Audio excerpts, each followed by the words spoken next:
By level 40, Goldgrind had already spent around 1 day and 6 hours of playtime, completing almost everything possible for his level. Almost everything. His to-do list for the journey to level 50 isn't too long or too difficult. The main focus of this episode, however, will be farming gold using a brand new feature that just got unlocked by audience. But first, there's one important thing to take care of: spending 1000 gold to unlock dual talent specialization. It becomes available once you hit level 40. Goldgrind doesn't really need it right now, but it's an investment for the future. His second talent tree will slowly start shaping into a fury specialization, preparing him for those dual beast weapons at level 80. The votes for Goldgrind's next feature were clear. Exactly 50% of you wanted him to learn all his secondary professions: cooking, fishing, and first aid. Don't worry, we'll get to that soon, just a bit later in the video. This episode starts a bit differently.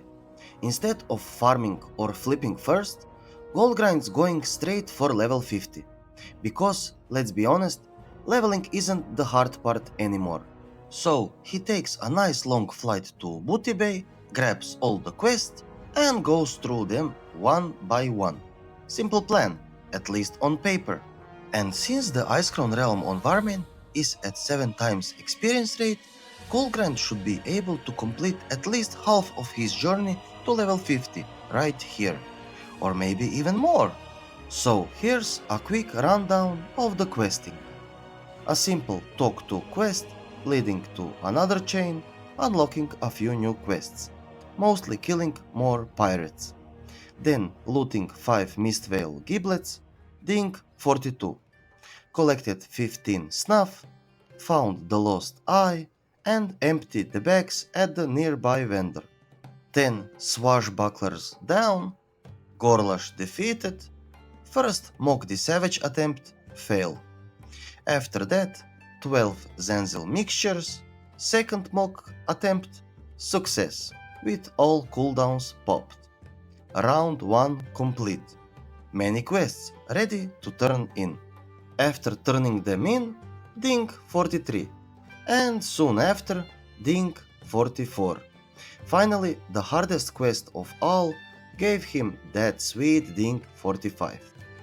Quick bag management followed, selling trash, clearing out useless items, and stocking up on food. Then it was time for round 2.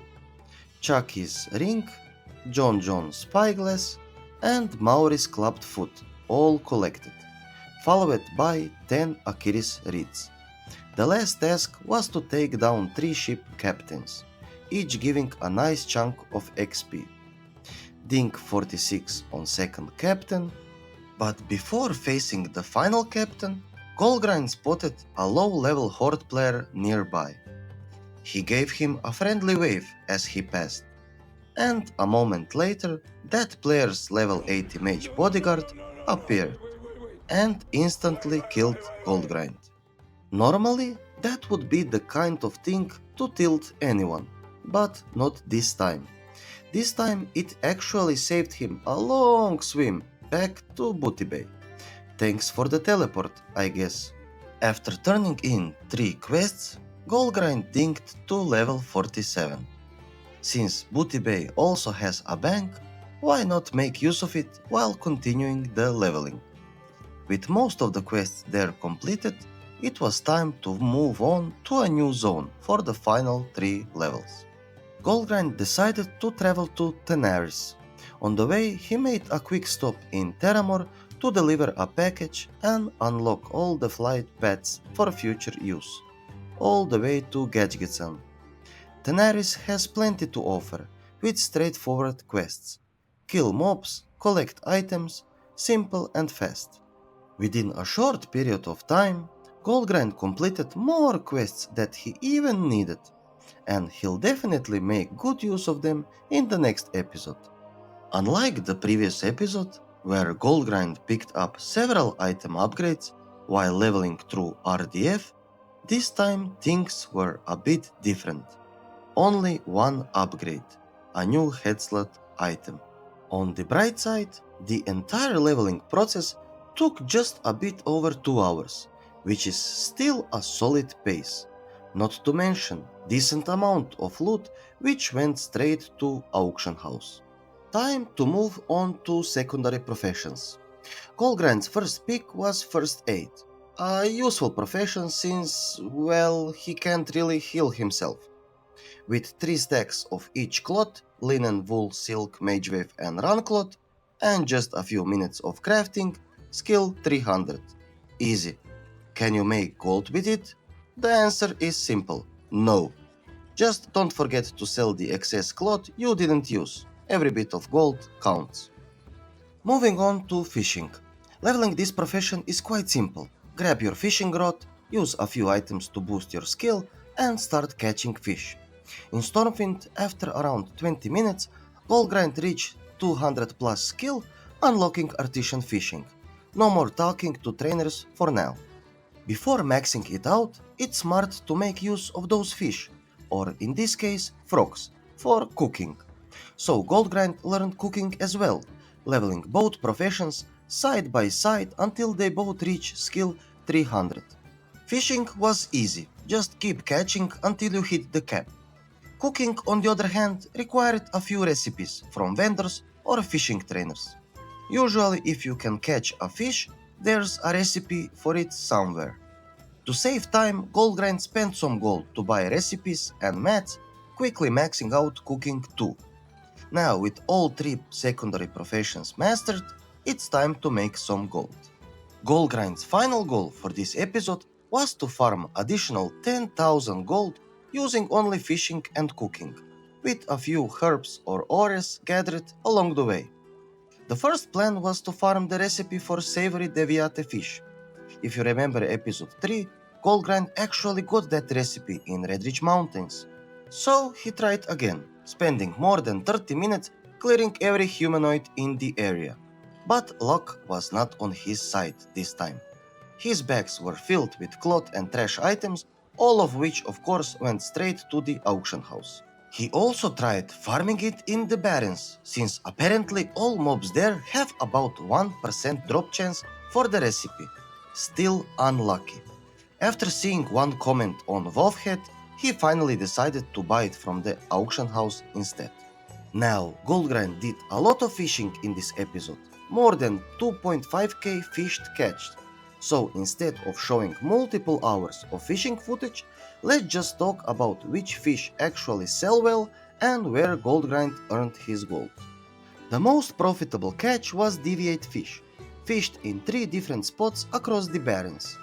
And if there's a Horde player fishing nearby, change location. Each cooked savory deviate delight sold for around 10 gold, but they sold slowly. Still, over 5 days of fishing, Goldgrind managed to sell all of them with multiple reposts. Another fish worth mentioning, or rather a herb, is strangle kelp, along with oily blackmouth. Both can be fished in Stranglethorn Vale, and they are key ingredients for the free action potion in alchemy. That means crafters are always looking to buy them cheap on the auction house. Selling them isn't a problem at all. And since strangle kelp often grows near fishing nodes inside water, you'll naturally gather even more of it while fishing. Next, there's the raw greater sagefish, also found in Stranglethorn Vale, which sometimes sells for as much as 10 gold each. Easy gold, right? This fish is used in most cases for leveling cooking, similar like Goldgrind did. The best part of all this, Goldgrind made all his gold in just 2 zones, Stranglethorn Vale and the Barrens. Both close to Stormwind and easy to reach. Why make things complicated when they can be simple? And that's pretty much it. Total playtime for this episode, an additional 18 hours, bringing Goldgrind's total to nearly 2 full days played. Level 50 with more than 15,000 gold in his bags. Not too bad, right? In the last episode, Goldgrind had around 2,000 auction purchases and over 2,500 auctions posted, mostly from flipping items on the auction house. This time, to reach over 15k gold, he made only about 150 purchases, but still managed to post more than 2000 auctions, all from fishing, cooking, and the occasional profitable flip. The focus shifted from trading to farming, using pure effort instead of pure market timing. Before the end of the video, few things to mention. Check the Discord for the next feature you'd like Goldgrind to unlock. I'm also adding a new voting option. It doesn't matter anymore. The remaining 3 features won't really affect gold making. So if that new option wins, I have some ideas for how this challenge will evolve once Goldgrind reaches level 80. So you'll still have the power to shape this series. Leave your thoughts in the comment section below.